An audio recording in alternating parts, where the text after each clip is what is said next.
Hello everybody, wanted to go over with you how much a difference boondocking and dry camping makes. Free stays, where you're not paying for any hookups, no water, electric, sewer, you're just parked, you're doing your thing in your, inside your camper, okay? And as you know, I have a spreadsheet, and I'll include a picture of this for you here. Hey, where's the camera? Right there. I'll include a snapshot of that in a little bit here. But I wanted to go over what a huge difference this makes. If you've looked at the last three reports, three videos I did when we very first started our camping, you'll notice that we could not get it below $100 a day on our trips. And, well, we got it to 98 when we went to, don't know where we went, I can't remember. It's beginning to blur. The nice thing about this trip is we got to see some really gorgeous sights, even though it was 22 days, and about 4 of those days were just getting there and coming home. So we didn't rush it too much. But what I wanted to do is go over those just a little bit and show you what a huge difference that makes. Now we spent 4 nights in Walmart's when we left Colorado. We stayed in I'm sorry. Look it up. Gila Bend, Arizona. No, that couldn't be. That's not right. Las Vegas, New Mexico. And then we went on to Deming, New Mexico. So those 2 nights were in Walmart's. Very quiet, very peaceful, had a great night's sleep. And then coming back home, we were in the Tucson area, and we went to Truth or Consequences, New Mexico, Walmart there, stayed overnight. Again, quiet, nice, easy stay. And then back through Las Vegas, New Mexico, again at the Walmart there. And those 2 nights, by the way, were below freezing. So they were cool nights, but we did fine. And now the other things that we did, as you know, one of the reasons we went out there was to go to Quartzsite, Arizona, to meet up with some friends coming from California, coming back to Colorado, our neighbors. And we spent 4 nights there on BLM land. Now BLM, all you do is check in with a host. They get your license plate number and you just register and then put a sticker in your window, and you're good for 14 days free camping before you need to move. So if you've never done that before, you want to look into it. If you go to blm.org, I think it is blm.org, you'll find through various states where BLM land is available. Now, not much back east, almost all back west or midway back. We spent 4 nights at Quartzsite, BLM camping there, and we had a fabulous time. But again, no hookups or anything like that. But we did find that we could go 4 days, 4 nights.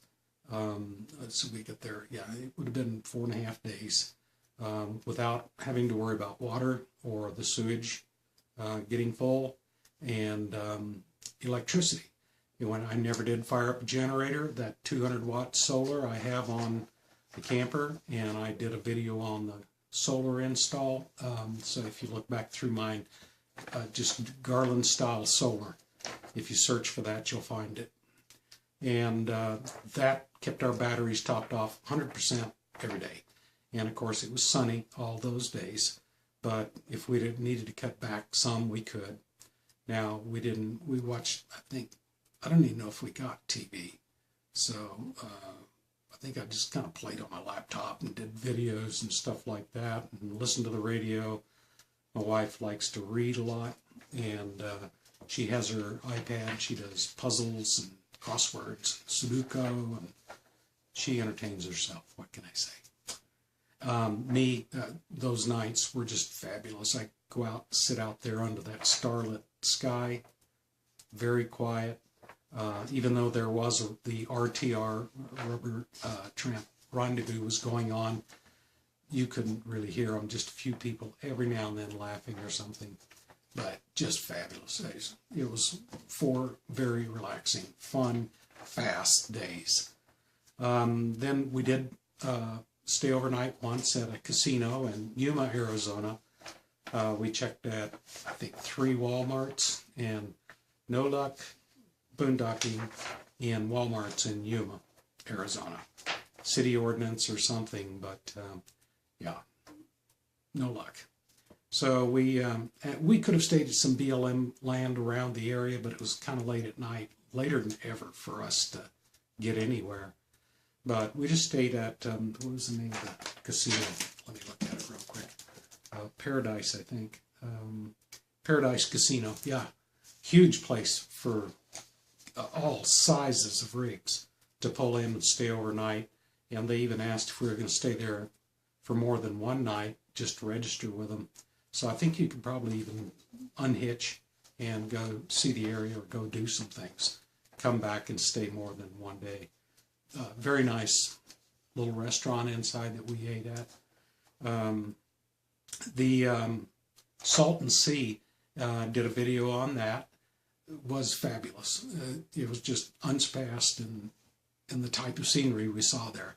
And that lake, Salton Sea, well, like I'd say lake, it was huge. They call it Salton Sea, was fantastic. And now that one, we did have to pay to stay there. And I think it was only like $8 for the night because of our age. And now Joshua Tree National Park at Cottonwood Campground, we were able to stay there. I doubt if it would take a huge rig, but we got ours in barely. And there was a reduced rate for seniors. So if you're over 65 or you have the senior national pass, it really saves you a lot of money. I think it was $8 a night. Same thing at Salton Sea. We did have to pay for one night there, if I didn't already mention that. Now, we stayed in campgrounds that would be pay, like a KOA at Gila Bend. When we were in Tucson, we pulled in. We were only going to stay 4 nights, but I looked at the weather. We couldn't leave to go back home because of the bad weather and really cold. So we stayed there another 4 nights, 4 or 5 nights. Now, that's where the Good Sam membership, this was a Good Sam place. We paid for our camp Good Sam membership, which was $29.95, I think, for a year. We saved, and I wrote it down, $47 staying there. So we paid for our entire year's Good Sam membership. So I recommend that one, even though you don't think you might stay there. If you do, you end up 2 or 3 days, 3 to 4 days, you're going to pay for your membership. And anything the rest of the year I'm looking at is gravy. So I'm considering signing up for Harvest Host. I think I might check into that one. There are quite a few restrictions on Harvest Host in terms of the type of camper or the unit you have. So do read their list of requirements, because they're really staying on top to make sure this is a nice situation for both the host and for the camper. And so we ended up, well, I'm going to put my specs on. I might get a little sun here, but I wanted to let you know, just as a recap, what we did. It was 3,165 miles and took us 22 days. And I could have stayed way longer. For the first time, my propane tank that I started out on our trip, where did we go? That we went to Arizona? No. That was to Vermont. We went clear to Vermont and up through, that was a long trip.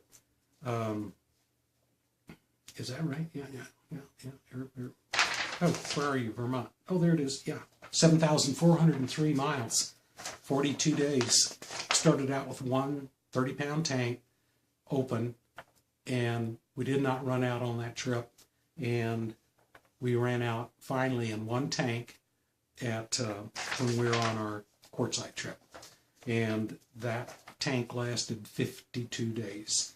Now, there were several days that, probably in the range of 10 or so, that we had the heater on at night, overnight. And of course, we had it set all the way down, 55 degrees. I just wanted to make sure nothing froze. And we just covered with a few extra blankets, and we slept great. And then I cook almost every other day at least for breakfast. And then sometimes at night when I would heat up and I'd cook food. So all of that, that propane really, really lasted. So that's one of the things I can't stress enough is there were days I'd just turn on one burner in the morning, got up, and that would heat the whole inside. I'd turn it back down to low because it gets so warm in there. I use that for a heater instead of running the regular gas furnace. So that saves a little on batteries because you are using your batteries some for the motor on your furnace. Then, I just wanted to be sure to mention that. So the trip total, if you divide that by 22 days, we finally did it. $33.87 a day. Whoa, that's a 66% savings and change in what we did.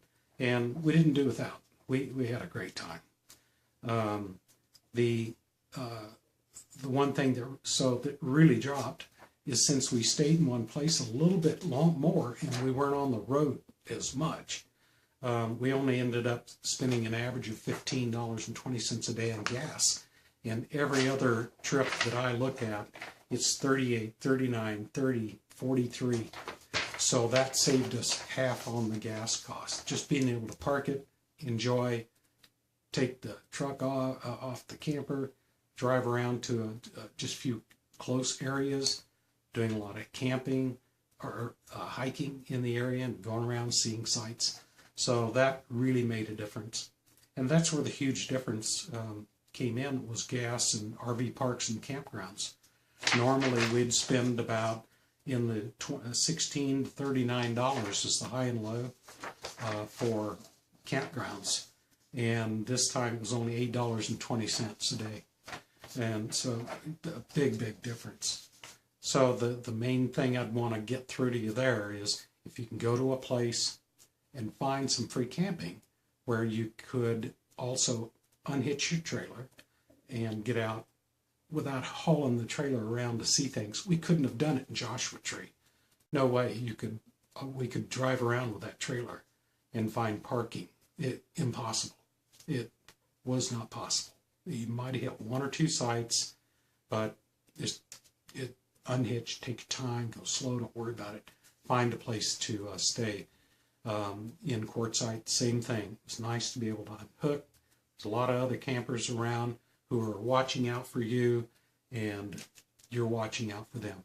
It's the way the camping world goes out there in the RVing world. And so we had a great time, met a lot of people. That cost I'm excited about because that's affordable. At $100 a day, and as you can imagine, on the road, you need some deep pockets to do that because 30-day trip has $3,000. And that's only 1 month out of 12. And who wants to just travel 1 month out of 12? So I hope that helps out a little bit. If you have any questions, leave them for me. I'll be glad to answer those. I'll reply to your comment. Or if there's anything you'd like to know more in particular, be sure to leave a question, a comment, and I'll try to do something for you, okay? I'll get back with you. So I'll show you a close-up of the expenses and the breakout, maybe the last two. I'll show you on that page, and hope that is of some benefit to you. Again, questions, let me know. You guys have a great day, and thanks for watching, and thank you for subscribing. I'm thrilled.